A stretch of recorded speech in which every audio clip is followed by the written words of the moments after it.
Di sini saya akan membahas soal Bebras SMP dari tahun 2019. Dan urutan soal yang pertama adalah soal parkir mobil.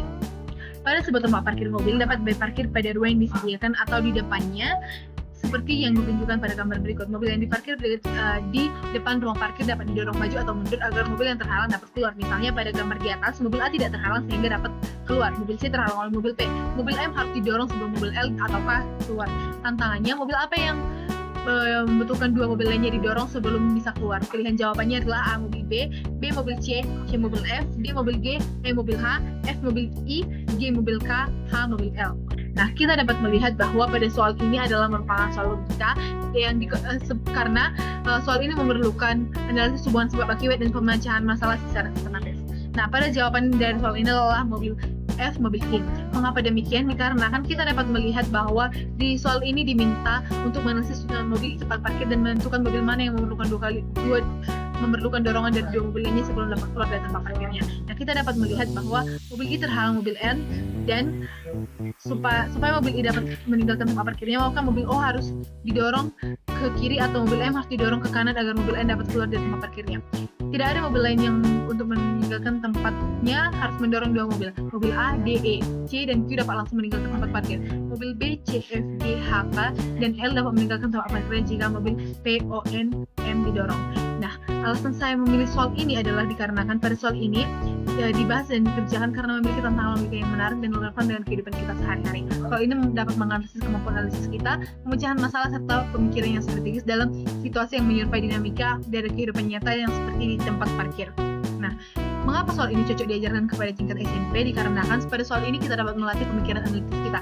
Kita dapat membantu siswa SMP memahami konsep sebab akibat dan penyusunan langkah logis. Nah, yang kedua adalah mengasah pemecahan masalah. Di sini kita dapat diajarkan untuk menghadapi masalah secara kompleks dengan melakukan langkah yang sistematis. Dan yang ketiga adalah memiliki tingkat kesulitan yang sesuai dengan anak SMP. Pada soal ini merupakan soal yang sederhana dan tanpa membutuhkan kemampuan pengetahuan tingkat lanjut. Dan yang keempat adalah relevansi kehidupan yang nyata. Simulasi situasi sehari-hari dapat membuat siswa lebih tertarik dan terhubung dikarenakan soal ini merupakan implementasi dari kehidupan yang nyata. Halo, saya Injil Pranata Siombing dari Prodi S1 Manajemen Rekayasa dengan NIM 21S24005. Pada kesempatan kali ini saya akan membahas soal mengenai computational thinking dengan tema mengenali hewan. Soal ini menguji kemampuan logika, pemecahan masalah, penerapan nyata, dan mengembangkan kemampuan berpikir. Baik, kita masuk ke dalam soalnya. Raja Bebras ingin mendapatkan informasi tentang semua hewan penghuni hutan kekuasaannya. Untuk itu, ia mengundang semua penghuni hutan untuk datang ke istana.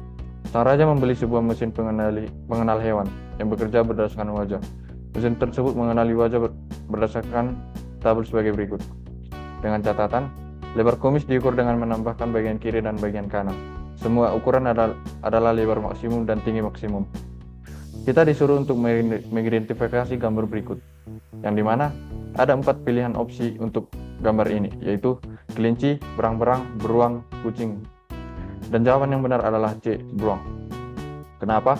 Karena gambar tersebut memiliki karakteristik beruang yang dikenali oleh mesin, karena lebar kepala sama dengan tinggi kepala.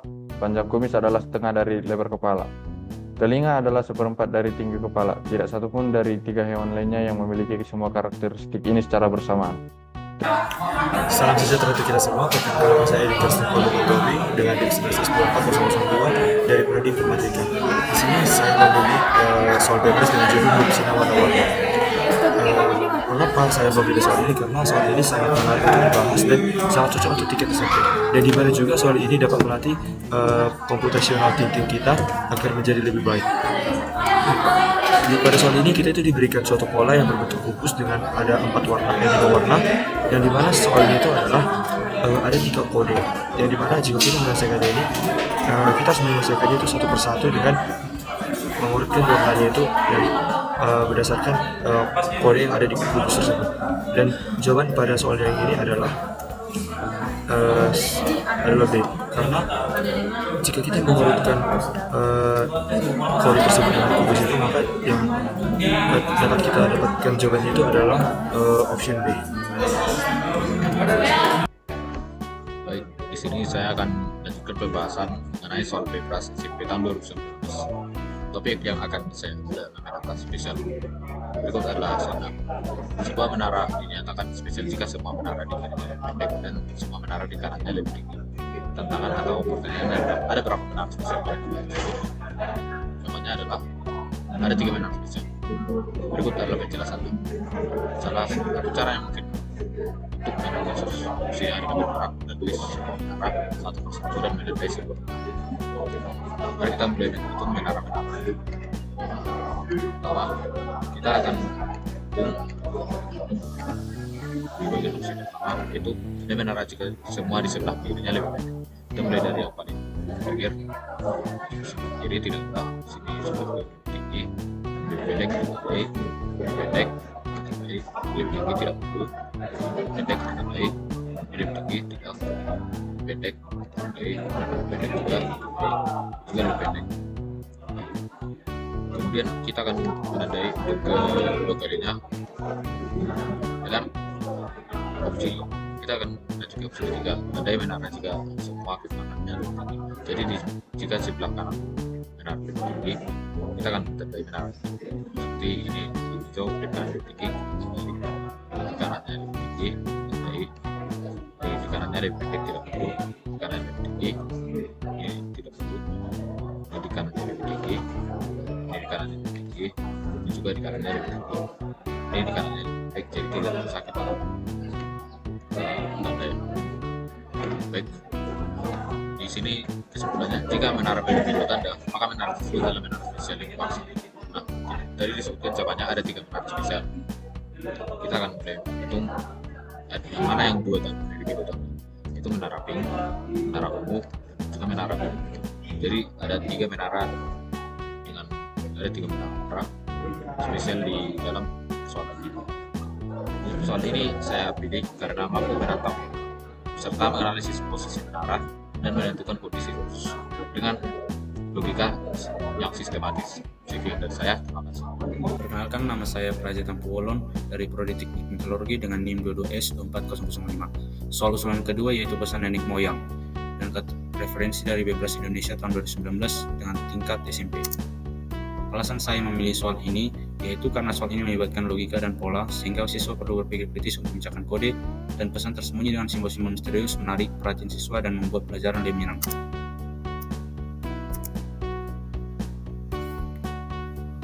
Untuk soalnya, kita di sini akan diperlihatkan dengan kode-kode seperti ini dan kita akan cari sebuah kode dengan simbol-simbol seperti ini.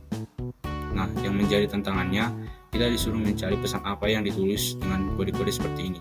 Dengan pilihan jawaban yang pertama love water, yang ketiga sleep days, yang keempat love my son, dan yang kelima care for me. Pembahasan jawaban yang benar adalah A, love water. Pada awalnya kita memeriksa apakah panjang dari pesan memberikan petunjuk. Namun semua solusi memiliki panjang yang sama. Di kode pada huruf pertama ditemukan simbol tersebut adalah L. Hal ini memberitahu kita bahwa opsi jawaban B dan D tidak mungkin, sehingga jawaban A dan C masih memungkinkan adalah L. Hal ini memberitahu kita bahwa opsi jawaban B dan D tidak mungkin, sehingga jawaban A dan C memungkinkan adalah B, sehingga kita perlu mengucapkan solusi A bernilai benar. Untuk meyakinkan bahwa A adalah solusi yang tepat, kita dikode simbol lain yaitu simbol terakhir. Simbol tersebut bernilai R, sehingga kita yakin bahwa A adalah jawaban yang tepat. Nah, untuk yang menjadi pilar decompositional thinking-nya, yang pertama yaitu decomposition, proses pemecahan masalah menjadi bagian-bagian yang lebih kecil dan dapat dikelola. Yang kedua yaitu pattern recognition, pilar ini melibatkan kemampuan untuk mengenali pola atau hubungan dalam masalah yang ada. Dan yang ketiga yaitu abstraction, abstraksi adalah kemampuan untuk menyederhanakan masalah dan mengabaikan detail-detail yang tidak relevan. Dan yang ketiga yaitu algorithm design, pilar ini berkaitan dengan kemampuan untuk merancang langkah sistematis atau prosedur yang jelas untuk menyelesaikan masalah. Sekian dari saya, terima kasih. Baiklah, lanjut pada usulan soal kelima yaitu border. Di sini kategori soal ada logika. Selanjutnya pembelajaran ini berfokus pada computational thinking. Di sini kita diberikan soal seperti ini, di mana jarumnya mesin bordernya melambangkan pemerintahan yaitu out dan in. Di mana di dalam soal ini outnya di B2, kita misalkan di B2 A3 adalah ini. Jadi ini adalah bentuk dari grid yang terbentuk. Kemudian kita diberikan misal yaitu mengeluarkan jarum dari posisi mengeluarkan jarum dari perintah out E6, dimana out E6 ini adalah merupakan E6.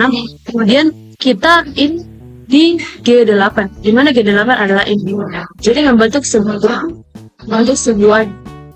grid atau pembentak dari sini. Kemudian selanjutnya yaitu kita out di E2, di sini E2, selanjutnya kita in di E4 yaitu ini. Jadi membentuk seperti ini. Jadi penjelasan ringkasnya adalah seperti itu. Selanjutnya alasan saya memilih soal ini adalah soal ini cocok untuk anak SMP karena alasan berikut. Yang pertama, mengembangkan cara berpikir mereka yang kritis dari usia SMP mereka. Jadi mereka berpikir logis, bagaimana cara mengeluarkan dan memasukkan jarum sehingga membentuk suatu grid yang memiliki bentuk dan pola seperti ini. Selanjutnya kami ingin memperkenalkan di computational thinking, yaitu bagaimana cara mereka memecahkan masalah-masalah yang kompleks menjadi lebih kecil atau menjadi segmen-segmen yang lebih mudah dan dapat dimengerti. Seperti contoh soal ini kita buat in out masing-masing dari grid tersebut. Kemudian jika kita ingin membentuk sesuatu yang lebih kompleks lagi, mungkin kita dapat membagi-baginya dengan cara membagi-bagikan permasalahan tersebut. Kemudian ini menarik dan menantang. Dengan konteks ini seperti mesin bordir, ini akan menjaga minat siswa untuk memotivasi mereka berpikir kreatif dalam menyelesaikan masalah. Jadi inilah alasan saya kenapa soal ini saya pilih, dan kami menunjukkannya untuk kepada anak SMP untuk melatih cara berpikir mereka dan computational thinking mereka. Saya Grace Juliani Manalu. Di sini saya akan menjelaskan soal robot pembersih sampah. Tujuan saya memilih soal ini adalah satu, untuk mengembangkan keterampilan problem solving, yang dimana soal ini mengajarkan siswa cara memecahkan masalah dengan membagi tugas besar atau mengumpulkan sampah menjadi langkah-langkah kecil yang dapat dikerjakan secara berurutan. Yang kedua adalah untuk mengaplikasikan konsep computational thinking, yang dimana siswa diajak untuk mempraktikkan 4 pilar computational thinking secara nyata dalam menyelesaikan tugas. Di sini saya akan membahas sedikit tentang soalnya. Di sini kita dapat lihat soalnya adalah benda apa yang dipungut paling akhir oleh robot, yang dapat kita lihat dari gambar tersebut. Jawabannya adalah, di sini kita lihat pilihan jawabannya. Jawabannya adalah gambar B, di mana gambar cangkir biru menunjukkan rute yang diambil robot sesuai dengan instruksi, dimulai dengan mengambil cangkir biru.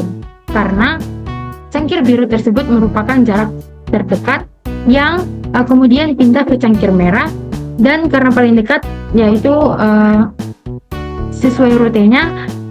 Lalu kita dapat melihat gelas kaca, kertas, cangkir merah, kaca, lalu gelas kaca, lalu ini kertas, dan terakhir adalah cangkir biru. Sesuai dengan rutenya, maka yang paling tepat jawabannya adalah B. Begitu juga dengan ada pilar dari computational thinking yang saya dapat, yaitu adalah satu, dekomposisi, yang dimana mengidentifikasi sampah yang mana paling dekat, mengambil sampah tersebut sebelum berpindah ke sampah berikutnya, mengulangi proses ini sampai semua sampah terkumpul.